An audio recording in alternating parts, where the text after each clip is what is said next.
खुशियों के महलों में तुम बैठो, कोई गम ना तुम्हारे पास आए। उम्र का पहरा हो तुम पर, मेरे दिल की दुआएं रंग लाए। तारों का चमकता गहना हो, फूलों की महकती वादी हो। हेलो दोस्तों, आपका स्वागत है वर्टेक्स टाइम एकेडमी में। दोस्तों, कल की जो क्लास हुई थी तो मैंने दोस्तों आप लोगों को केंद्रीय बैंक आरबीआई के बारे में बता दिया हुआ था, और उसमें दोस्तों मैंने पिछली क्लास में खाते के बारे में चर्चा की थी, कितने प्रकार के खाते होते। तो जिन लोगों ने मेरी पिछली क्लास नहीं देखी है, पहले आप लोग वो देख लीजिए। उसी के आगे दोस्तों आज की क्लास में हम कुछ शब्दावलियाँ हैं दोस्तों, उनको शुरू करने जा रहे हैं जो एग्जाम में आ जाती हैं। ठीक है दोस्तों, प्रमुख शब्दावलियों को लेकर के। तो अभी तक जिन लोगों ने लाइक और सब्सक्राइब नहीं किया कर लीजिए, क्योंकि आज की क्लास दोस्तों एक बेहतरीन क्लास शुरू होने वाली है। तो चलिए दोस्तों, इसी शब्दावली के क्रम में सबसे पहले जो हम लोग बात करेंगे, प्रमुख जो शब्दावली रहेगी वो दोस्तों, एक क्वेश्चन यहाँ से पूछा जाता है, क्या पॉलिसी रेट किसे कहते हैं। ठीक है, पहला दोस्तों हमारा रहेगा policy rate. Policy rate, policy rate किसे कहते हैं। तो दोस्तों पॉलिसी रेट की अगर बात करें तो इसमें दोस्तों तीन प्रकार की दरों को शामिल किया जाता है दोस्तों। एक होती है आपकी रेपो दर, एक होती है रेपो दर, और प्लस दूसरी होती है रिजर्व रेपो दर, रिजर्व रेपो दर, रिजर्व रेपो दर, और तीसरी होती है सीमांत सुविधा दर, सीमांत सुविधा दर, सीमांत सुविधा दर, जिसे दोस्तों आप लोग शॉर्ट में दोस्तों बोलते हो MSF। ठीक है ना, और इन्हीं तीनों को मिलाकर दोस्तों क्या कहा जाता है, पॉलिसी रेट, पॉलिसी रेट। ठीक है ना। तो आईएएस के दोस्तों जो प्री एग्जाम में है, ऐसे क्वेश्चन दोस्तों आईएएस के प्री एग्जाम में आ सकते हैं कि पॉलिसी रेट किसे कहते हैं, या पॉलिसी रेट किन किन शब्दों को मिलाने से बनती है, इसमें क्या क्या चीज़ें शामिल होती हैं, या पॉलिसी रेट के अंतर्गत क्या शामिल है। तो रेपो दर, रिवर्स रेपो दर, और तीसरी है सीमांत सुविधा दर, सीमांत सुविधा दर। दोस्तों रिजर्व लिख गया, रिवर्स रेपो दर है, सही कर लें, रिवर्स रेपो दर। ठीक है दोस्तों, इन्हीं तीनों को मिलाकर हम लोग क्या कहते हैं, पॉलिसी रेट कहते हैं, पॉलिसी रेट कहते हैं। तो एक दोस्तों ये क्वेश्चन ध्यान रखना, ठीक, आपके एग्जाम में आ सकता है और आगे होने की उम्मीद हो सकती है दोस्तों। ठीक है ना। चलिए, इसके बाद दोस्तों एक आपने नाम दोस्तों और सुना होगा या शब्दावली सुनी होगी, ई कुबेर। ई कुबेर किसे कहते हैं। ई कुबेर की दोस्तों हम लोग बात करें तो ई कुबेर किसे कहते हैं। दोस्तों ई कुबेर की बात करें तो ई कुबेर जो होता है ये आरबीआई का प्लेटफॉर्म एक होता है। इसी के माध्यम से आरबीआई बैंकों से ऑनलाइन सरकारी प्रतिभूतियों का क्रय विक्रय करता है। और प्रतिभूति क्या होती है मैंने अच्छे से बताया हुआ है। तो ई कुबेर आरबीआई का एक प्लेटफॉर्म होता है, और इसी के तहत आरबीआई बैंकों के माध्यम से सरकारी प्रतिभूतियों का क्रय विक्रय करता है, क्रय विक्रय करता है। इसी को हम लोग ई कुबेर कहते हैं, ई कुबेर कहते हैं। तो दोस्तों यहाँ पर देखते हैं ई कुबेर है क्या। तो यह है आरबीआई का प्लेटफॉर्म है, यह आरबीआई का प्लेटफॉर्म है,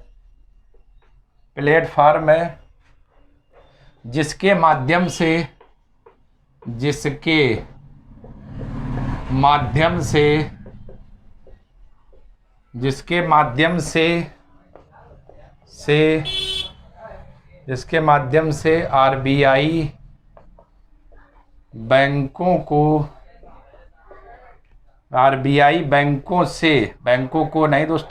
से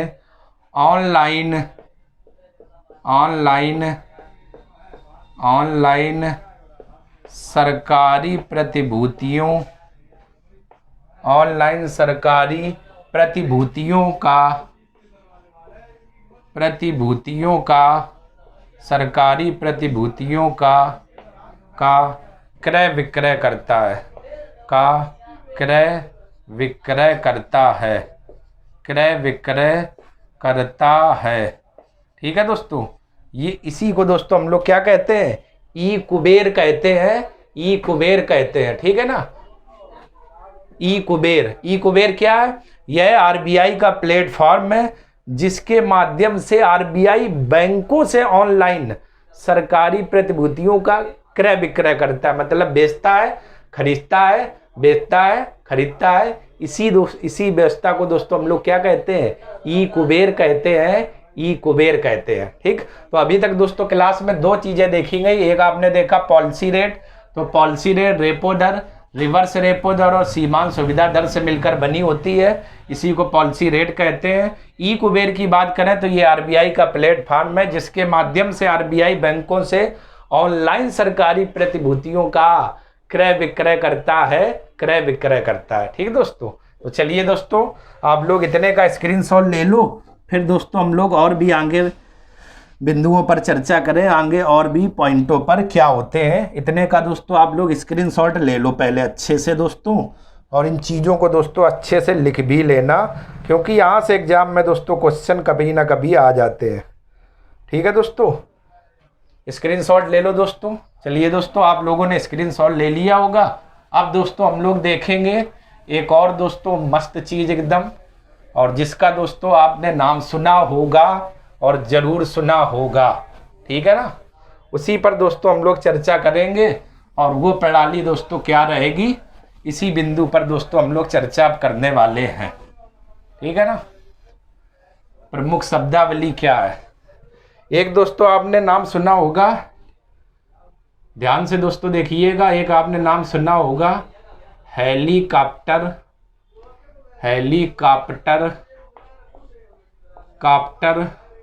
ड्रॉप मनी। ये दोस्तों एक शब्दावली आपने सुनी होगी, हेलीकॉप्टर ड्रॉप मनी। ठीक है दोस्तों, ये एक शब्दावली दोस्तों आप लोगों ने सुनी होगी, हेलीकॉप्टर ड्रॉप मनी किसे कहते हैं। ठीक है ना, अब दोस्तों हम लोग समझते हैं कि हेलीकॉप्टर ड्रॉप मनी होती क्या है। दोस्तों हेलीकॉप्टर ड्रॉप मनी की बात करें तो इसकी शुरुआत दोस्तों अमेरिका से की गई थी, और अमेरिका के दोस्तों एक वैज्ञानिक थे जिनका नाम था मिल्टन फ्रीडमैन। ठीक है दोस्तों, अमेरिका के वैज्ञानिक, इनका नाम था मिल्टन फ्रीडमैन, और इन्होंने ही हेलीकॉप्टर ड्रॉप मनी का दोस्तों पहली बार प्रयोग किया था, इसलिए इनको नोबेल पुरस्कार भी दोस्तों दिया गया था। ठीक, तो हेलीकॉप्टर ड्रॉप मनी की शुरुआत अमेरिका के वैज्ञानिक मिल्टन फ्रीडमैन के द्वारा दोस्तों की गई, मिल्टन फ्रीडमैन के द्वारा, और जिसके लिए इन्हें नोबेल पुरस्कार भी दिया गया था। अब दोस्तों होती क्या है हेलीकॉप्टर ड्रॉप मनी, कहते किसे, इसके अंतर्गत केंद्रीय जो बैंक होती हैं, केंद्रीय बैंक जब बैंकों के माध्यम से बाजार में तरलता बढ़ाने में असमर्थ होता है। ठीक है ना, जो केंद्रीय जो बैंक होता है वो अपने यहाँ की जितनी भी बैंकें हैं उनके माध्यम से बाजार में जब तरलता को नहीं बढ़ा पाता है, ठीक है दोस्तों, तो फिर दोस्तों केंद्रीय बैंक क्या करता है, सरकार की मदद से आरबीआई या केंद्रीय बैंक नए नोटों को जारी कर देता है और सरकार को दे देता है, और सरकार विभिन्न योजनाओं के माध्यम से बाजार में तरलता को बढ़ाती है, और इसी स्थिति को ही हम लोग दोस्तों क्या कहते हैं, helicopter drop money, helicopter drop money. फिर से दोस्तों सुन ले, जब केंद्रीय बैंक अन्य बैंकों के माध्यम से बाजार में तरलता बढ़ाने में असमर्थ रहता, अर्थात बाजार में तरलता नहीं बढ़ा पाता है, तो केंद्रीय बैंक सरकार के द्वारा या सरकार की मदद से केंद्रीय बैंक नए नोटों को छापती है, और ये बैंक सरकार को नोटों को दे देती है, और सरकार विभिन्न योजनाओं के माध्यम से बाजार में तरलता बढ़ाने का प्रयास करते हैं। इसी को ही दोस्तों हम लोग क्या कहते हैं, हेलीकॉप्टर ड्रॉप मनी। हेलीकॉप्टर दोस्तों नाम इसलिए दिया गया, कोई भी दोस्तों हेलीकॉप्टर आसमान में उड़ रहा हो और वहां से पैसा दोस्तों आप फेंकिए और भारत में पूरे पैसा फेंकिए, पैसा पैसा पैसा आ जाए, ठीक है ना। तो इसी कारण से दोस्तों इसका नाम क्या दिया गया है, हेलीकॉप्टर ड्रॉप मनी, ठीक है दोस्तों। तो हेलीकॉप्टर ड्रॉप मनी की बात करें तो दोस्तों इसकी शुरुआत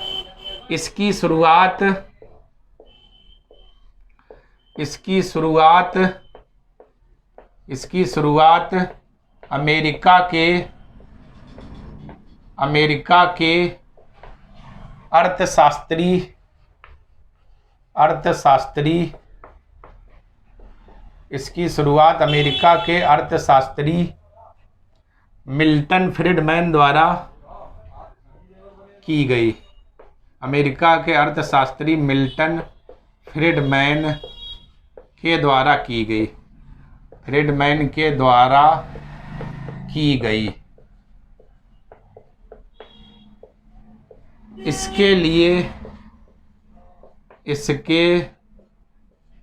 इसके लिए इन्हें नोबेल पुरस्कार मिला। इन्हें नोबेल पुरस्कार दिया गया था। नोबेल पुरस्कार दिया गया था। ठीक है दोस्तों, ये दोस्तों आपके कुछ मुख्य पॉइंट हो गए। मतलब इसकी जो शुरुआत की गई वो अमेरिका के दोस्तों आपके अर्थशास्त्री कौन थे, जिनका नाम है मिल्टन फ्रीडमैन, इनके द्वारा दोस्तों इसकी शुरुआत की गई। और मिल्टन फ्रीडमैन को दोस्तों नोबेल का पुरस्कार भी दिया गया। अब दोस्तों हम लोग देखते हैं कि मतलब ये हेलीकॉप्टर ड्रॉप मनी होती क्या है। तो मैंने अभी आपको दोस्तों बताया था। तो यहाँ पर दोस्तों हम लोग पैराग्राफ चेंज करके एक एक लाइन दोस्तों देखते हैं। तो इसके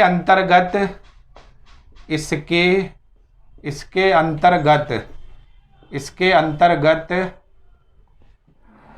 आरबीआई या केंद्रीय बैंक या आरबीआई जब बैंकों के माध्यम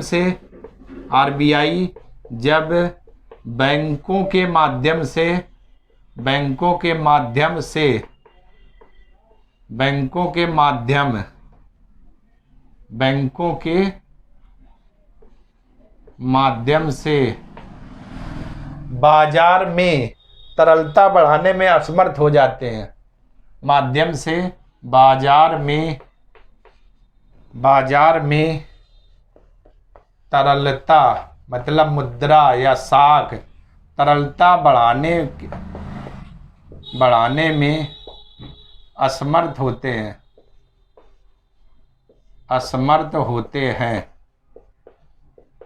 ठीक है दोस्तों, इसके अंतर्गत केंद्रीय बैंक जब बैंकों के माध्यम से बाजार में तरलता बढ़ाने में असमर्थ होता है दोस्तों, लिखो असमर्थ होता है। तो इसके बाद क्या किया जाता है, जब दोस्तों ये असमर्थ हो जाता है तो दोस्तों तब सरकार द्वारा केंद्रीय बैंक बाजार में तरलता बढ़ाती है। तब सरकार द्वारा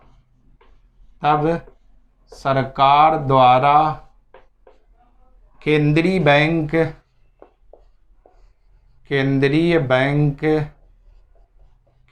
बैंक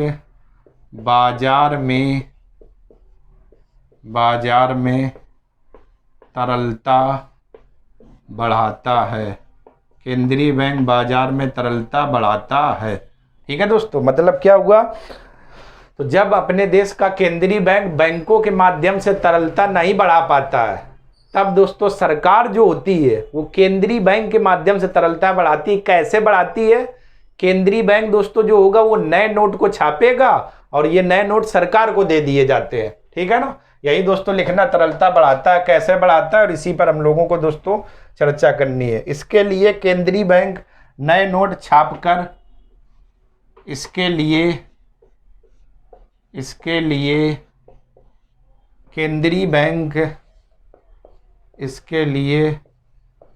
केंद्रीय बैंक नए नोट छापकर सरकार को ऋण देती है। सरकार को ऋण देती है। ठीक है दोस्तों, सरकार को ऋण देती है तथा सरकार तथा सरकार विभिन्न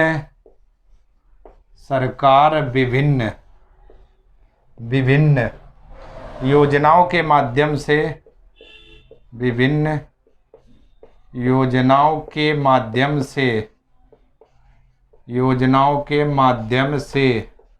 ठीक है दोस्तों, योजनाओं के माध्यम से तरलता को बढ़ा देती है, तरलता को बढ़ा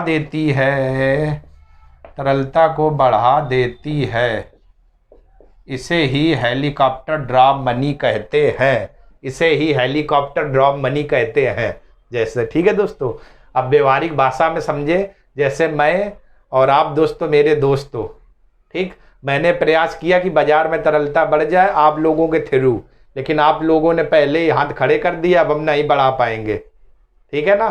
तो मैं केंद्रीय बैंक हूँ और मैंने आप लोगों से जो अन्य बैंक है उनसे अनुरोध किया, लेकिन आप लोग नहीं बढ़ा पाए। तो अब सरकार तरलता बढ़ाएगी कैसे? केंद्रीय बैंक की सहायता से। अब हम क्या करेंगे, मतलब केंद्र की बैंक मैं हूँ, तो मैं क्या करूँगा, नए नोटों को छापूंगा और इन नए नोटों को छापकर सरकार को ऋण दे दूंगा, ठीक। तो सरकार अब विभिन्न योजनाएं चलाएंगी, इसका ये लाभ मिलेगा, इसका वो, कई सारी योजनाएं चलाएगी सरकार, और जिस कारण से बाजार में जो मुद्रा है या तरलता ये बढ़ जाएगी। इसी को ही दोस्तों हम लोग हेलीकॉप्टर ड्राफ्ट मनी कहते हैं, या हेलीकॉप्टर से रुपए भेजें और फेंकें और चारों तरफ फैले मिले, रुपया रुपया, तरलता बढ़ती चली जा रही, रुपया रुपया।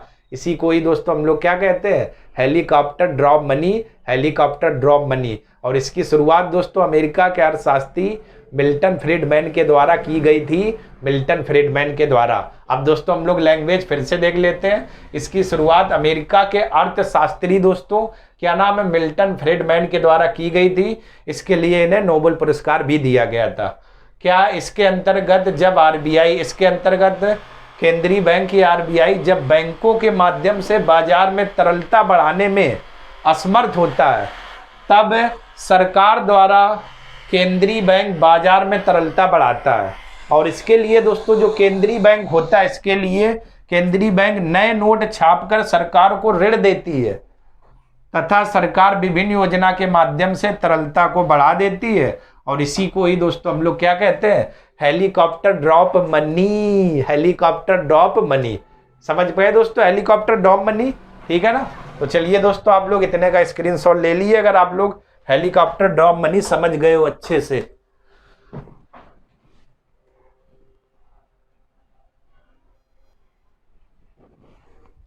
अब दोस्तों हम लोग बात कर लेते हैं कि ऑपरेशन ट्विस्ट क्या है दोस्तों।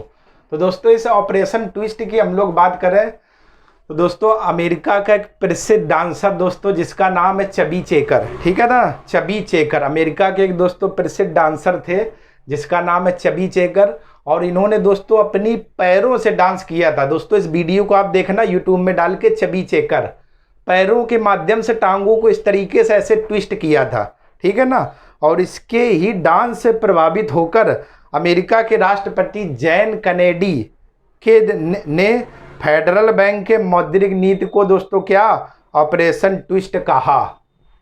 फेडरल बैंक के मौद्रिक नीति को ऑपरेशन ट्विस्ट कहा। लेकिन वहीं पर दोस्तों 2008 में जब अमेरिका में मंदी आई तो इस मंदी से दोस्तों निपटने के लिए ऑपरेशन ट्विस्ट को 2012 तक देश में दोस्तों लागू कर दिया गया।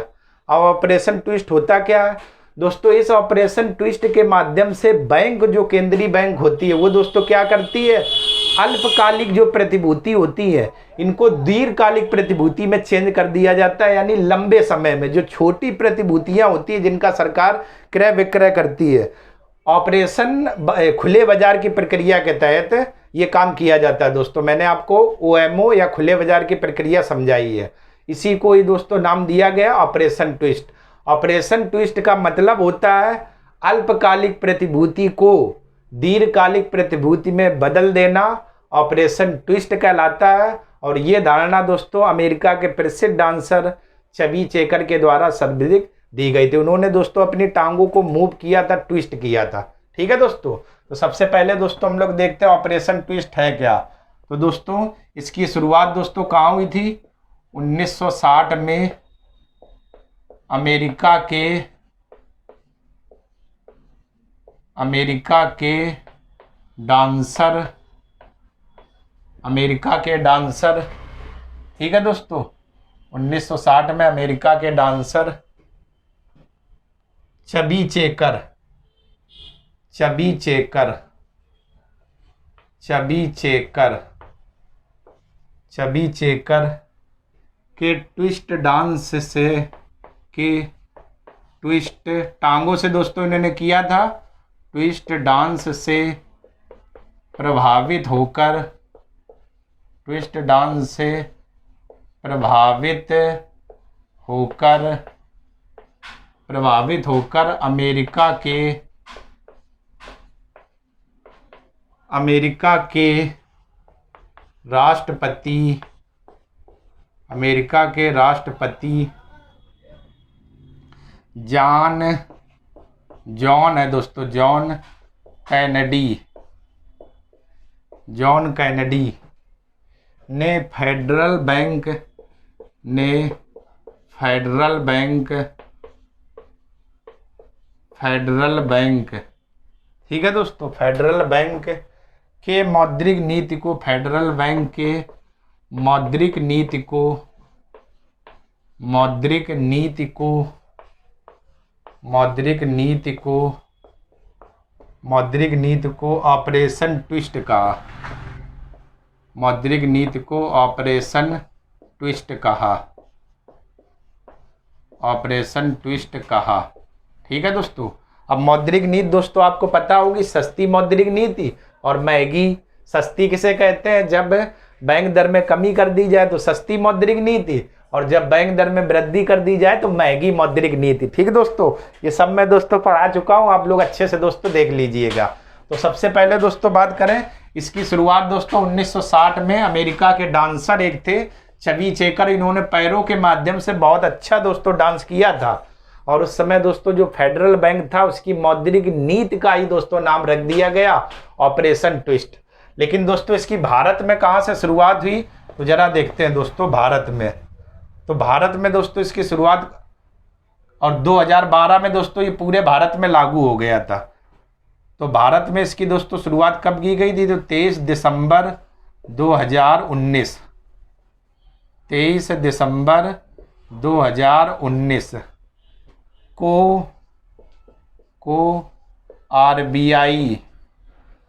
आरबीआई ने operation twist, operation twist, operation twist को अपनाकर, ऑपरेशन ट्विस्ट को अपनाकर इसके अंतर्गत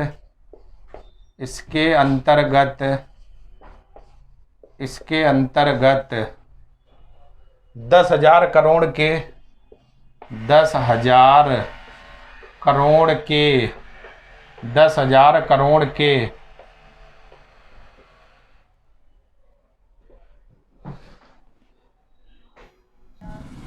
तो दोस्तों हम लोग बात कर रहे थे ऑपरेशन ट्विस्ट। तो मैंने दोस्तों आपको बताया था ऑपरेशन ट्विस्ट की शुरुआत 1960 में अमेरिका के दोस्तों एक प्रसिद्ध डांसर थे जिनका दोस्तों नाम था चबी चेकर, और इनके डांस से प्रभावित होकर दोस्तों अमेरिका के राष्ट्रपति जॉन कैनेडी ने फेडरल बैंक के मौद्रिक नीति को ऑपरेशन ट्विस्ट कहा। ऑपरेशन ट्विस्ट दोस्तों होता क्या है, इसके दोस्तों ऑपरेशन ट्विस्ट के माध्यम से जो आरबीआई होती है दोस्तों, वो दीर्घकालिक प्रतिभूति यानी जो सरकारी प्रपत्र होते प्रतिभूतियाँ होती है उनको अल्पकालिक प्रतिभूति को दोस्तों दीर्घकालिक प्रतिभूति में बदलता है, या आप ऐसे भी बोल सकते हो इसके माध्यम से आरबीआई देश में सुस्ती या मंदी दूर करने का प्रयास कर रहा है दोस्तों, ठीक है ना। इसका मतलब दोस्तों क्या होता है, ये दोस्तों लिखा हुआ अल्पकालिक प्रतिभूति को दीर्घकालिक प्रतिभूति में बदल देना दोस्तों, ठीक है ना। इसी के अंतर्गत दोस्तों आरबीआई सुस्ती दूर करने का प्रयास कर रही, मंदी से सुस्ती दूर करने के लिए, और इसी को ही दोस्तों नाम दिया गया operation twist, operation twist, operation twist, ठीक है दोस्तों। इसके अंतर्गत दोस्तों 23 दिसंबर 2019 को आरबीआई ने ऑपरेशन ट्विस्ट को अपनाकर 10,000 करोड़ के उन सरकारी बॉन्ड 10,000 करोड़ के उन सरकारी बॉन्ड का क्रय विक्रय किया जिसकी परिपक्वता अवधि 2029 की थी।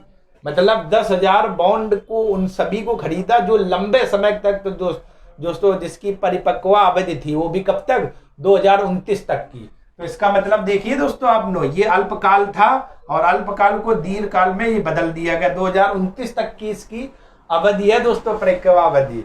और इसी को ही दोस्तों हम लोग ऑपरेशन ट्विस्ट कहते हैं। अगर एक लाइन में दोस्तों आईएएस के प्री में अगर कभी सवाल पूछा जाए ऑपरेशन ट्विस्ट से आप क्या समझते हो, तो दोस्तों आपको जो आंसर देना है, ऑपरेशन ट्विस्ट के माध्यम से आरबीआई देश में सुस्ती दूर करने का प्रयास कर रही है या अल्पकालिक प्रतिभूति को दीर्घकालिक प्रतिभूति में बदल देना ऑपरेशन ट्विस्ट कहलाता है, ऑपरेशन ट्विस्ट। ठीक है दोस्तों, चलिए दोस्तों स्क्रीनशॉट ले लें। चलिए दोस्तों, आप लोगों ने स्क्रीनशॉट ले लिया होगा। तो दोस्तों अगर आज की क्लास आपको पसंद आई है, वीडियो अच्छा लगा है और अच्छी चीजें दोस्तों मिली, तो चैनल को लाइक करें, सब्सक्राइब करें और ज्यादा से ज्यादा दोस्तों शेयर करें। और मैं दोस्तों यही आशा करता हूं कि आप सब लोग, आपका परिवार बेटर और सुरक्षित होगा, होली की तैयारी कर रहा होगा। ठीक है दोस्तों, तो कल की क्लास में फिर एक नए क्लास के साथ मिलते हैं। तब तक के लिए आप सभी लोगों का बहुत बहुत धन्यवाद दोस्तों, धन्यवाद।